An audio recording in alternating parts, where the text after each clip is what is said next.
Hello दोस्तों, आप सबका इस ट्यूशन बॉक्स यूट्यूब चैनल पे हार्दिक स्वागत है, अभिनंदन है। और आज हम चर्चा करेंगे जो हमने पहले चर्चा की थी, संयोजन अभिक्रिया, वियोजन अभिक्रिया, विस्थापन अभिक्रिया, द्विविस्थापन अभिक्रिया।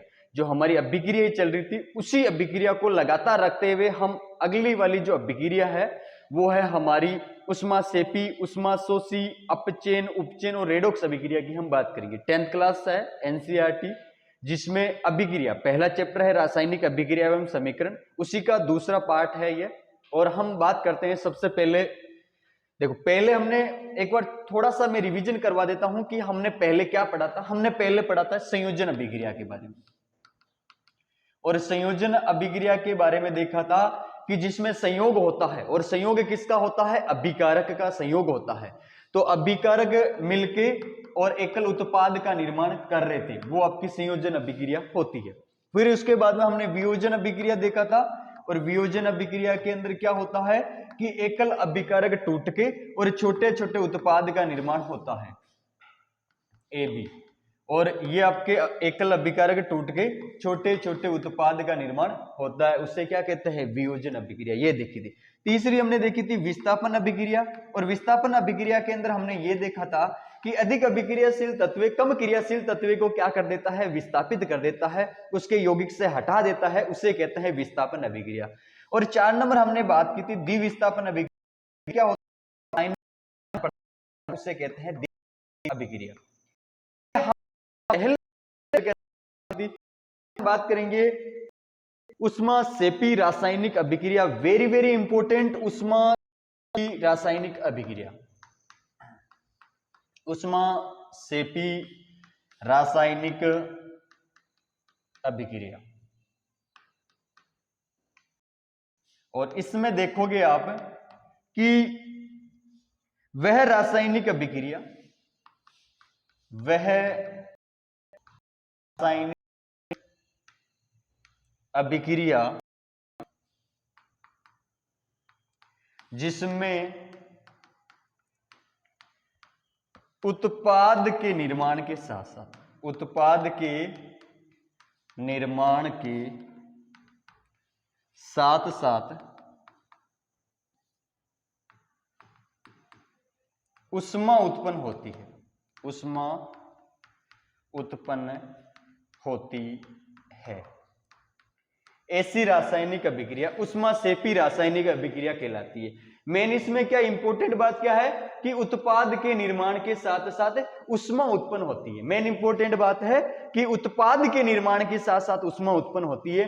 इसके वेरी वेरी इंपॉर्टेंट जो एग्जाम्पल है वो पहला ही एग्जाम्पल है कि शोषण एक उष्माक्षेपी रासायनिक अभिक्रिया का उदाहरण है। ये क्वेश्चन पूछा जाता है, ये छपने वाला क्वेश्चन है और पूछा जाएगा इस बार आपके बोर्ड एग्जाम के अंदर। ये पूछा जाने वाला क्वेश्चन है कि उष्माक्षेपी जो उस शोषण है वो एक उष्माक्षेपी रासायनिक अभिक्रिया का उदाहरण है। अब देखो इसके बारे में हम समझते हैं। ये तो आप समझ चुके होंगे कि उष्माक्षेपी रासायनिक अभिक्रिया क्या होती है, कि उत्पाद के निर्माण के साथ साथ उष्मा उत्पन्न होती है, उसे उष्माक्षेपी रासायनिक अभिक्रिया कहते हैं।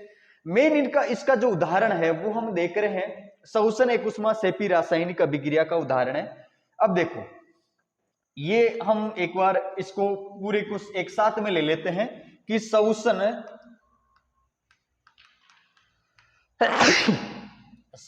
एक उष्माक्षेपी रासायनिक अभिक्रिया का उदाहरण है। अब देखो कि जैसे क्या होता है कि हम भोजन के रूप में ब्रेड है, आलू है, चिप्स है, उनको खाते हैं। उसमें क्या होता है कि कार्बोहाइड्रेट होता है। क्या होता है? कार्बोहाइड्रेट। और कार्बोहाइड्रेट के टूटने से किसका निर्माण होता है? ग्लूकोज का निर्माण होता है। कार्बोहाइड्रेट के टूटने से किसका निर्माण होता है? ग्लूकोज का निर्माण होता है। और ये ग्लूकोज क्या करता है कि हमारे शरीर के अंदर उपस्थित जो कोशिका है उसमें उपस्थित ऑक्सीजन है उसके साथ अभिक्रिया करता है। ये हमें सबसे पहली बात तो ये ध्यान रखना है कि ये ग्लूकोज कहां से मिला। ये ग्लूकोज देखो कार्बोहाइड्रेट का स्रोत है, और कार्बोहाइड्रेट हमने चिप्स, ब्रेड, आलू जो हमने भोजन लिया है उस भोजन के अंदर कार्बोहाइड्रेट था और वो कार्बोहाइड्रेट क्या देता है? ग्लूकोज। अब ये ग्लूकोज हमारे शरीर के अंदर जो कोशिका है उसमें ऑक्सीजन है उसके साथ में अभिक्रिया करता है और अभिक्रिया करके हमें CO2, H2O और साथ में ऊर्जा देता है। और हमने देखा था कि उत्पाद के निर्माण के साथ साथ, किसके? उत्पाद के निर्माण के साथ साथ जब ऊष्मा उत्पन्न होती है, उत्पाद के निर्माण के साथ साथ जब ऊष्मा उत्पन्न होती है उसे कहा जाता है ऊष्माक्षेपी रासायनिक अभिक्रिया। उसके बाद दूसरा उदाहरण में देखूं तो प्राकृतिक गैस का दहन। जैसे कि दूसरा उदाहरण क्या है? दूसरा उदाहरण है प्राकृतिक गैस का दहन। तो प्राकृतिक गैस का दहन, इसमें देखो प्राकृतिक गैस जैसे कि मेथेन CH4 और इसकी अभिक्रिया करवाता हूं O2 के साथ, तो यही आपके CO2, H2O और ऊष्मा उत्पन्न होती है। यही हमने देखा था ऊष्माक्षेपी के अंदर कि उत्पाद के निर्माण के साथ साथ ऊष्मा उत्पन्न होती है, उसे ऊष्माक्षेपी रासायनिक अभिक्रिया कहते हैं। तो इसके साथ ही एक और है इसका उदाहरण कि शाक सब्जियों का विघटन होकर कंपोस्ट खाद का निर्माण ही ऊष्माक्षेपी रासायनिक अभिक्रिया का उदाहरण है। 3 उदाहरण है, डेफिनेशन हो गई, तीनों के तीनों उदाहरण इंपॉर्टेंट है, ध्यान में रखना है हमें।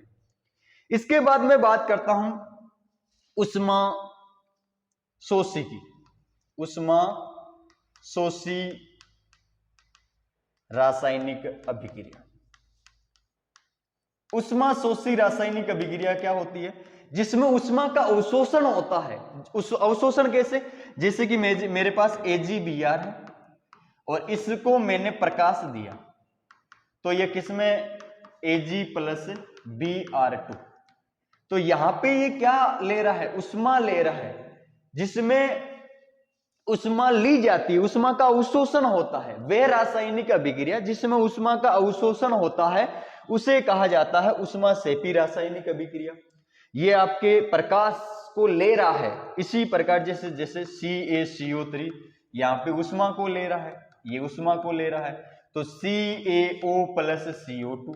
इसी प्रकार से जैसे कि ये है PbNO3 का होल ट्वाइस, यहां पे क्या ले रहा है? तापन ले रहा है, तो PbO+NO2+O2।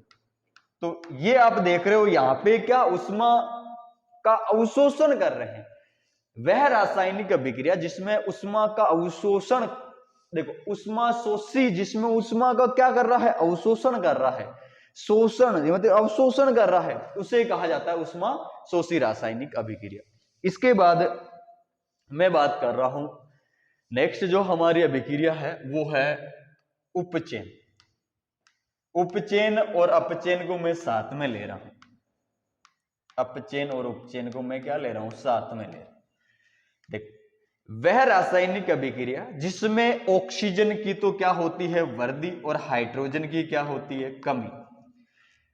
ऐसी रासायनिक अभिक्रिया उपचयन रासायनिक अभिक्रिया कहलाती है। अपचयन में क्या होता है? जिसमें हाइड्रोजन की वृद्धि और ऑक्सीजन की कमी होती है, उसे कहा जाता है अपचयन रासायनिक अभिक्रिया। उदाहरण के रूप में हम देखते हैं, जैसे कि मेरे पास है आपके कॉपर है, इसको मैंने जल में डाला तो किसका निर्माण हुआ? CuO+H2 का निर्माण। ठीक है, यहां आप देखोगे कि जो कॉपर है इसमें क्या हो रही है? ऑक्सीजन की वृद्धि हो रही है। ऑक्सीजन की वृद्धि, और जिसमें ऑक्सीजन की वृद्धि होती है वो क्या होता है? उपचयन होता है। अब यहाँ पे ऑक्सीजन की वृद्धि हो रही है, किसमें? कॉपर में हो रही है। तो इसका मतलब ये क्या हो रहा है? कॉपर आपका उपचयन हो रहा है। कॉपर क्या हो रहा है? उपचयन हो रहा है। यहाँ पे हाइड्रोजन के अंदर क्या हो रही है? ऑक्सीजन में कमी हो रही है। जब हाइड्रोजन में ऑक्सीजन की कमी हो रही है, इसका मतलब यहाँ पे क्या हो रहा है? अपचयन हो रहा है। क्या हो रहा है? अपचयन हो रहा है। और एक आपको यहाँ पे इंपॉर्टेंट बात ये बता देता हूं कि ऐसी रासायनिक अभिक्रिया जिसमें एक अभिकारक के अंदर तो अपचयन होता है और दूसरे अभिकारक के अंदर अपचयन, एक के अंदर उपचयन हो गया, दूसरे के अंदर अपचयन हो गया, ऐसी रासायनिक अभिक्रिया रेडॉक्स अभिक्रिया कहलाती है। कौन सी कहलाती है? रेडॉक्स अभिक्रिया कहलाती है। यह भी आप ध्यान में रखोगे।